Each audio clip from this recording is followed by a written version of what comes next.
Dave Anderson here with the Fisherman magazine. It's January 29th. And these are your headlines. First up, got some safe ice out in western Massachusetts finally. Also, Connecticut released 14,000 rainbow trout this week, and we're hearing about more of those Sebago salmon in Rhode Island. Stay tuned for all that and more on this week's New England Fishing Forecast. The fishing news is sponsored by these fine partners.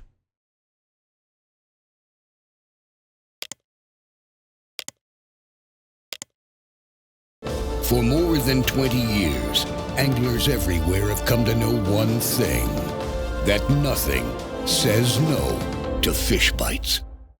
So before we begin, I just got a couple of news items to talk about. The first one, of course, is those 14,000 trout that Connecticut released. Those were released as a result of ongoing repairs to the Quinnebog hatchery. Weather was perfect for the repairs, so they released a whole bunch of trout. Their loss is your gain. I'll put a graphic up on the screen here that shows all the ponds that receive some of those trout. Most of these fish are between 10 and 14 inches, and it's probably your best bet for bending a rod in Connecticut this week. Other thing, of course, is the giveaway, which is ongoing. That's going to end on March 1st. I got a couple more photos this week, a couple of them pretty good ones, so the competition is definitely heating up. You guys know the drill by now. You text them to me at the number on the screen, or you can email them to danderson@thefisherman.com. The only stipulations are it's got to be a recent catch, and it's got to show you in the photo. And other than that, send those photos in, and we'll see who wins. So let's start things off in Massachusetts now. And in Mass, the state's kind of split. You know, you go out west of Worcester, and you're starting to find some safe ice, especially way out west. You get a little closer to the coast, and things are open, like here. I'm out on the Cape right now, fishing for trout and perch. So you've got hard water and open water opportunities in Massachusetts. Talked to Dan Southwick this week. He made a couple trips out to the western part of the state and nailed a couple nice pike on one of the lakes out there through 8 inches of ice. He said he was surprised to see that much ice.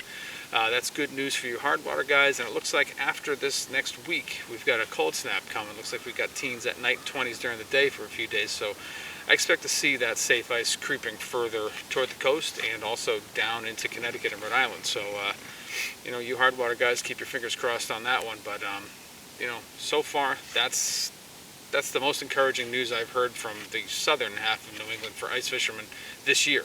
So keep your eyes open for that, and if you guys get out there, definitely send me some photos, send me a report. I'd love to hear it.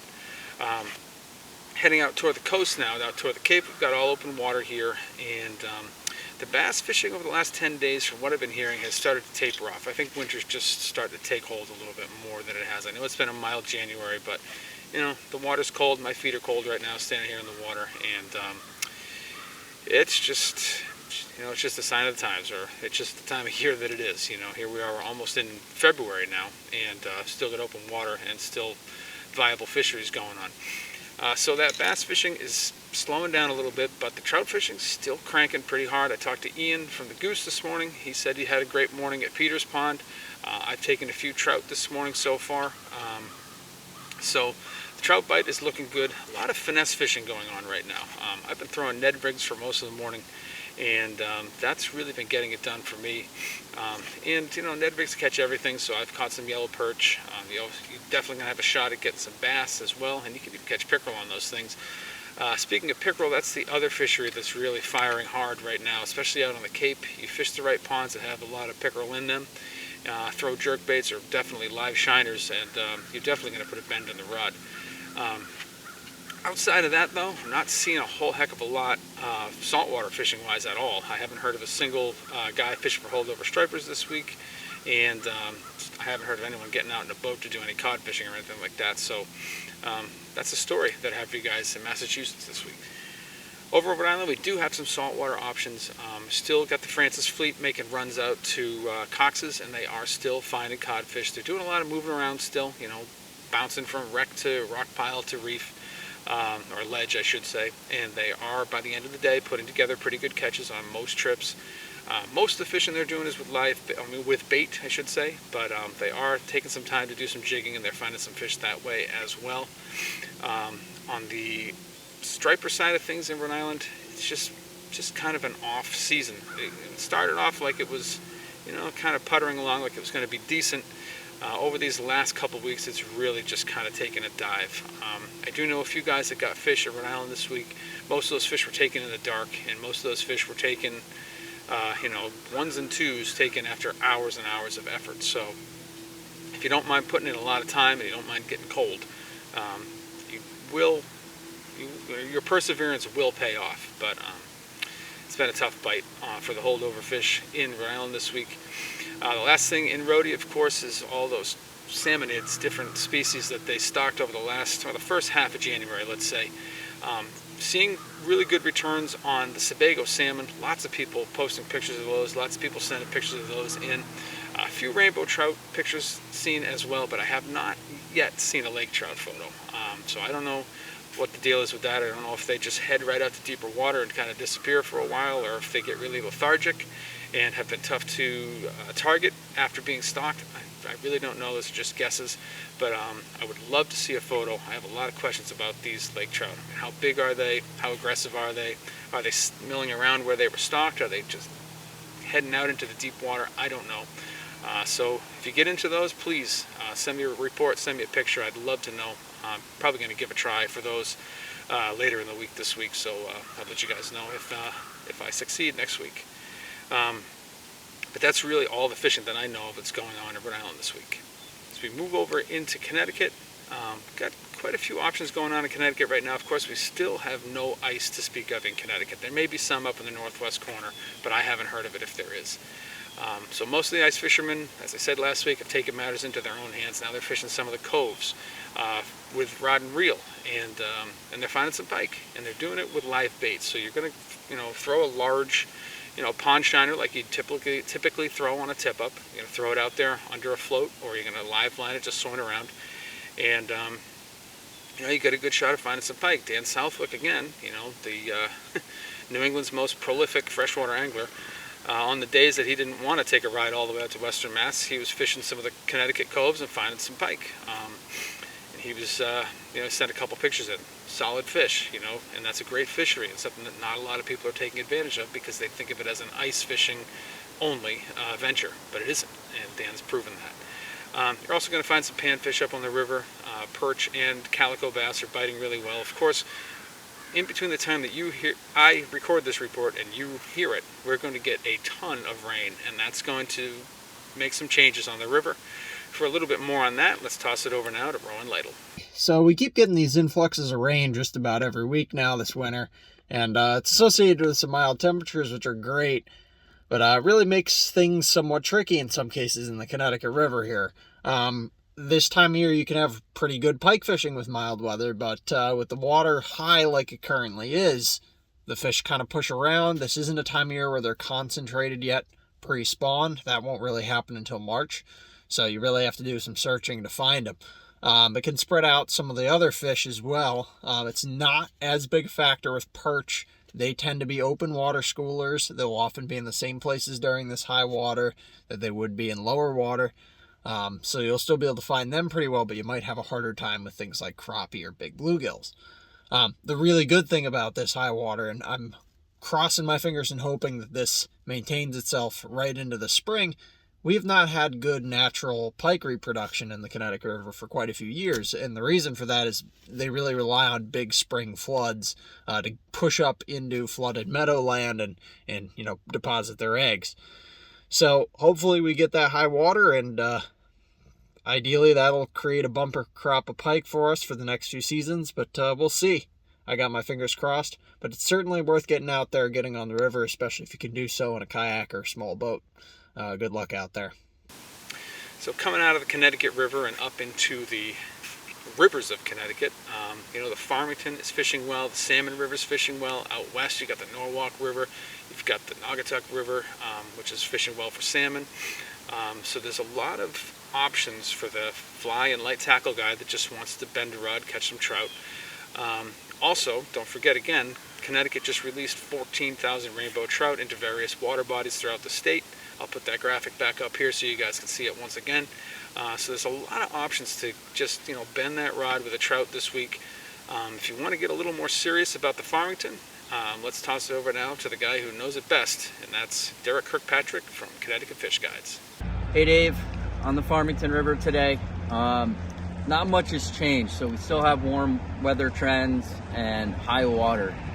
So nymphing your larger food items like stoneflies, case caddis, some junk flies, mops, squirmy worms, stuff like that is going to produce both indicator and euro. We're starting to see more bugs, so we're starting to see some early stones, some small stones. Still seeing some winter caddis, and eventually we should have some dry fly activity as well. Both you have a shot in the morning and in the latter part of the day with the stoneflies. So, you know, dry fly is not out of the equation completely. Outside of that, streamer fishing has still been good, so your jigs and traditional streamers are going to work pretty good as well. So back to you, Dave. Finally, we have the holdover striper fishery, which in most of the spots in Connecticut is, I would say, it's a down year. So Thames is a down year, Connecticut River's down year, Niantic's down year, and you know, a few of the other ones like the Upper Quinnipiac and stuff like that, just not firing like they sometimes do. The exception, of course, is the Housatonic, where the fishing's been pretty good. It is showing some signs of kind of tapering off a little bit over these last 5 or 6 days or 10 days or so. It's gotten a little colder. Fishery's gotten a little tougher. Actually put in a little bit of time there over the weekend when I was in Connecticut for the boat show, and it was pretty bleak. Only had one bump for the entire 4 hours that I was there, and saw 2 guys catch 1 fish apiece. So just was a slow night for whatever reason, the night that I was there. But I have seen evidence and talked to guys who have been catching some fish. Just seeing a slight slowdown, and definitely want to be there. You know, when the tide is moving pretty hard. That seems to be when the bite has been the best, especially during the more recent fishery. For a little bit more on that and some other things that are going on out in the western part of the state, let's toss it over now to Max Finch from Fisherman's World. This fishing the past week for anglers targeting the upper Housatonic has definitely slowed down a lot. The fish are getting lockjaw, and you really got to scale down your presentations, especially fishing during the day. Try fishing lures like Kitex, Albie Snacks, 4.5-inch sluggos on 1/4 ounce to 1/2 ounce size jig heads. This time of year when we get heavy rains and the water's really murky and flowing hard, the fish really put the chew on. So you'll see, upsize in fish size and then quality and quantity catches. Anglers fishing at night on the Housatonic do seem to get the bigger fish. Nighttime's always the right time. You could upscale your presentations like 7 to 9-inch soft plastics. And even this time of year when the dam's pumping, at nighttime they will hit SPs, especially fish, cruising the shallows looking for an easy meal. The trout fishing remains steady in our local rivers and streams. The Far Mill is still producing fish, the Mianus and the Saugatuck. We do have live shiners in stock for guys ice fishing. There's none locally, but most anglers are going way north. Thanks and good luck. And to wrap things up in the report, we're going to take a short flight now down to Paradise. We're going to head on down to Marina Pez Vela and hear what's going on in Costa Rica. Hey there guys, this is Ben Gilmour checking in from Costa Rica. Right now I'm in Manuel Antonio, which is the rainforest bordering our beautiful Marina Pez Vela. Absolutely jam-packed with wildlife up here, all kinds of tourism activities, another thing to check out when you're visiting us. On to the fishing, guys. It's been absolutely fantastic this week. Lots and lots of marlin, sailfish, tuna, and dorado during our offshore trips. Some of the highlights this week: we caught a 70-pound yellowfin tuna the other day on super light tackle. We fought the thing for 4 hours. It was just insane. We've had marlin up to 250 pounds this week, roosterfish to 40 pounds, and a big bull dorado of 50 pounds the other day. Inshore was a little bit slow, but just the other day cranked up again. Only this morning one of the guys released 6 snook and had some great roosterfish action as well. Guys, we've got a few months left of high season. There's no rain, beautiful sunsets here right now, and great weather. Come down and check us out. Marina Pez Vela, Costa Rica. This is Ben Gilmour. Back to you guys.